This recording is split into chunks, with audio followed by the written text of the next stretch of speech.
नमस्कार दोस्तों, ढे टीवी के इस स्पेशल सेगमेंट डेली प्रिपेयर में आप सभी का स्वागत है, जहां हम लाए हैं यूपीएससी प्रीलिम्स के लिहाज से आज की 3 सबसे जरूरी खबरें। और हाँ, खास बात यह है कि इन खबरों के बाद आएंगे इन खबरों से जुड़े हुए सवाल, ताकि आपकी तैयारी हो सके बिल्कुल बुलेट प्रूफ। तो शुरुआत करते हैं आज की अपनी पहली खबर से। दोस्तों, हाल ही में यूरोप के सर्न यानी the European Organization for Nuclear Research वैज्ञानिकों ने एक ऐसा अनोखा प्रयोग किया है जिसमें उन्होंने शीशे यानी लेड को कुछ ही नैनो सेकेंड में सोने में बदल दिया। और ये काम उन्होंने दुनिया की सबसे ताकतवर मशीन लार्ज हेड्रॉन कोलाइडर यानी LHC में किया है। और अब सवाल है कि आखिर ये हुआ कैसे। दोस्तों, असल में वैज्ञानिकों ने शीशे के परमाणु को बहुत तेज गति से एक दूसरे के पास से गुजारा और ये टकराव सीधा नहीं था, लेकिन बहुत करीब से गुजरने पर उनके आसपास की बिजली और चुंबक वाले ताकतवर क्षेत्रों ने एक दूसरे पर असर डाला। इससे ऐसे फोटॉन निकले जो परमाणु के अंदर बदलाव कर सकते थे। और इस प्रक्रिया में शीशे, जिसमें 82 प्रोटॉन्स होते हैं, से जब 3 प्रोटॉन निकल जाते हैं तो वह सोना, जिसमें 79 प्रोटॉन्स होते हैं, बन जाता है। और अगर प्रोटॉनों की संख्या और ज्यादा घटे तो थैलियम या पारा जैसे तत्व भी बन सकते हैं।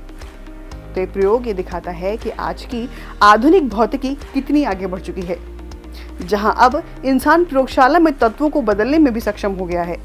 हालांकि ये प्रक्रिया अभी प्रयोगशालाओं तक ही सीमित है और महंगी भी है। और अब बढ़ते हैं आज की अगली खबर की ओर। और हमारी दूसरी खबर जुड़ी है रेयर अर्थ एलिमेंट्स से। दोस्तों, दुर्लभ तत्व या रेयर अर्थ एलिमेंट्स ऐसे 17 रासायनिक तत्व हैं जो आज की टेक्नोलॉजी में बहुत जरूरी है, जैसे स्मार्टफोन, LED, डिजिटल कैमरे और खासकर चुंबक बनाने में। और ये चुंबक इलेक्ट्रिक कारों और विंड टर्बाइनों में इस्तेमाल होते हैं और सालों तक काम करते हैं। और इनका सबसे बड़ा इस्तेमाल रक्षा उपकरणों जैसे लड़ाकू विमान और पनडुब्बियों में भी होता है। नियोडीमियम और प्रोसीडीमियम जैसे तत्व काफी महंगे हैं, क्योंकि इनसे ताकतवर मैग्नेट बनते हैं। हालांकि इन तत्वों को रेयर कहा जाता है और ये धरती पर कई जगह होते हैं, लेकिन कम मात्रा में है और इनको अलग करना महंगा पड़ता है। और दुनिया के 70% से ज्यादा रेयर अर्थ एलिमेंट्स चीन में ही मिलते हैं और वहीं इनकी रिफाइनिंग भी होती है। और चीन इन पर इतना कंट्रोल रखता है कि अगर वह सप्लाई बंद कर दे तो अमेरिका और यूरोप की टेक्नोलॉजी इंडस्ट्री को बड़ा झटका लग सकता है। और इसीलिए अब अमेरिका और यूरोपीय संघ खुद इनकी खुदाई और प्रोसेसिंग में लग गए हैं, जैसे यूक्रेन और ग्रीनलैंड में खनन की योजना।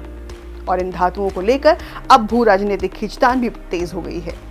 और अब बढ़ते हैं आज की अगली खबर की ओर। हाल ही में अमेरिका और इजराइल ने ईरान के 3 बड़े परमाणु ठिकानों फॉर्दो, नातांज और इस्फहान पर हमला किया। और यह पहला मौका है जब किसी देश के चालू न्यूक्लियर प्लांट्स को जानबूझकर निशाना बनाया गया है। और सबसे बड़ा डर यह है कि कहीं इन हमलों से रेडिएशन न फैल जाए। हालांकि IAEA यानी अंतर्राष्ट्रीय परमाणु ऊर्जा एजेंसी के मुताबिक इन जगहों पर रेडिएशन का स्तर सामान्य है। दूसरी बड़ी चिंता यह है कि वहां रखा संवेदनशील यूरेनियम और दूसरा परमाणु मटेरियल सुरक्षित है या नहीं। ईरान का दावा है कि उसने हमले से पहले ही यह सारा मटेरियल अनजान और सुरक्षित जगहों पर भेज दिया था। IAEA को अब इन जगहों तक पहुंचना मुश्किल हो सकता है, जिससे निगरानी कमजोर होगी और परमाणु मटेरियल के गलत हाथों में जाने का खतरा बढ़ेगा। और ये हमला न सिर्फ परमाणु सुरक्षा बल्कि वैश्विक शांति के लिए भी चिंता का कारण है। चलिए अब समझ लेते हैं कि IAEA है क्या। IAEA यानी अंतर्राष्ट्रीय परमाणु ऊर्जा एजेंसी एक स्वतंत्र वैश्विक संस्था है, जिसकी स्थापना 1957 में हुई थी और इसका मुख्यालय वियना, ऑस्ट्रिया में है। और इसका मकसद है दुनिया में परमाणु ऊर्जा का शांतिपूर्ण, सुरक्षित और गैर सैन्य उपयोग सुनिश्चित करना। और IAEA संयुक्त राष्ट्र की सहयोगी संस्था है और यह यूरेनियम जैसी संवेदनशील सामग्रियों की निगरानी के लिए देशों में कैमरे, सेंसर और इंस्पेक्टर भेजती है। और इसके मौजूदा महानिदेशक राफेल ग्रासी हैं। तो ये थी आज की खास खबरें और अब देखते हैं इन खबरों से जुड़े हुए सवालों को। तो दोस्तों, ये थी आज की 3 खास खबरें और अब देखते हैं इन खबरों से जुड़े हुए सवालों को। दर्शकों से आग्रह है कि इन सवालों के जवाब हमें कमेंट करके जरूर बताएं। तो शुरुआत करते हैं अपने पहले सवाल से। सवाल है, सर्न में लेड से सोना बनाने की प्रक्रिया को निम्नलिखित में से किस नाम से जाना जाता है? आपके विकल्प हैं परमाणु अपघटन यानी न्यूक्लियर डीके, परमाणु संलयन यानी न्यूक्लियर फ्यूजन, ऑप्शन सी है परमाणु विखंडन यानी न्यूक्लियर फिशन, ऑप्शन डी है परमाणु रूपांतरण यानी न्यूक्लियर ट्रांसम्यूटेशन। सही उत्तर है परमाणु रूपांतरण यानी न्यूक्लियर ट्रांसम्यूटेशन। और अब बढ़ते हैं अगले सवाल की ओर। नीचे दिए गए देशों में से किन किन को रेयर अर्थ एलिमेंट्स के प्रमुख भंडार या रणनीतिक स्रोत के रूप में पहचाना गया है? या हाल के वर्षों में इनमें रेयर अर्थ एलिमेंट्स के लेकर चर्चा हुई है। देश हैं चीन, अमेरिका, ग्रीनलैंड, यूक्रेन, नॉर्वे। आपको सही उत्तर का चुनाव करना है। विकल्प ए केवल 1, 2 और 3, विकल्प बी केवल 1, 3, 4 और 5, ऑप्शन सी है केवल 2, 3 और 5 और ऑप्शन डी है उपर्युक्त सभी।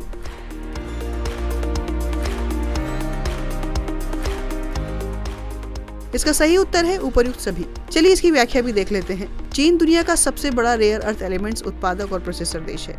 वहीं अमेरिका 2027 तक स्वयं की mine to magnet supply chain बनाने का लक्ष्य रखता है। ग्रीनलैंड में संभावित रेयर अर्थ एलिमेंट्स के बड़े भंडार मिलने की संभावना है, जिनमें अमेरिका की विशेष रुचि है। वहीं यूक्रेन का अमेरिका के साथ खनन समझौता हुआ है। वहीं नॉर्वे यूरोपीय संघ की रणनीतिक साझेदारियों में शामिल है। यूरोपियन यूनियन की CRMA नीति में उल्लेख है।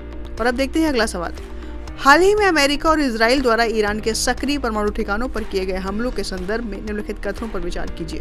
पहला कथन है IAEA एक संयुक्त राष्ट्र की एजेंसी है जो केवल परमाणु हथियारों के प्रसार को रोकने के लिए जिम्मेदार है। दूसरा कथन है ईरान परमाणु अप्रसार संधि का हस्ताक्षर करता है और IAEA के साथ व्यापक निगरानी समझौता करता है। तीसरा कथन है IAEA को किसी भी देश के अंदर स्वतंत्र रूप से बिना अनुमति के निरीक्षण करने का अधिकार प्राप्त है।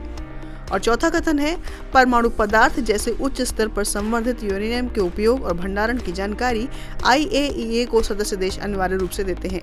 आपके विकल्प हैं विकल्प ए केवल 2 और 4, विकल्प बी केवल 1, 2 और 4, विकल्प सी केवल 2 और 3, विकल्प डी है 1 और 3।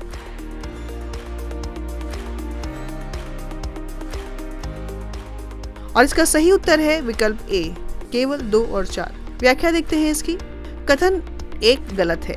IAEA संयुक्त राष्ट्र की सहयोगी संस्था है, लेकिन यह केवल हथियार प्रसार रोकने तक सीमित नहीं है। यह शांतिपूर्ण और सुरक्षित परमाणु ऊर्जा उपयोग को भी बढ़ावा देती है। कथन 2 सही है। ईरान NPT का सदस्य है और IAEA के साथ सेफगार्ड्स एग्रीमेंट के तहत काम करता है। कथन 3 गलत है, क्योंकि IAEA को निरीक्षण करने के लिए देश की अनुमति और सहयोग आवश्यक होता है और यह पूर्ण स्वतंत्र नहीं है। वहीं कथन 4 भी सही है।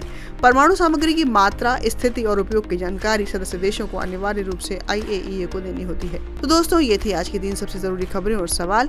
ऐसे ही important daily current news and MCQs के लिए जुड़े रहिए हमारे साथ। और अगर आपको फॉर्मेट पसंद आया हो तो लाइक, शेयर एंड कमेंट करना ना भूलें। और हाँ, अगली बार फिर मिलते हैं नई खबरों और सवालों के साथ। धन्यवाद।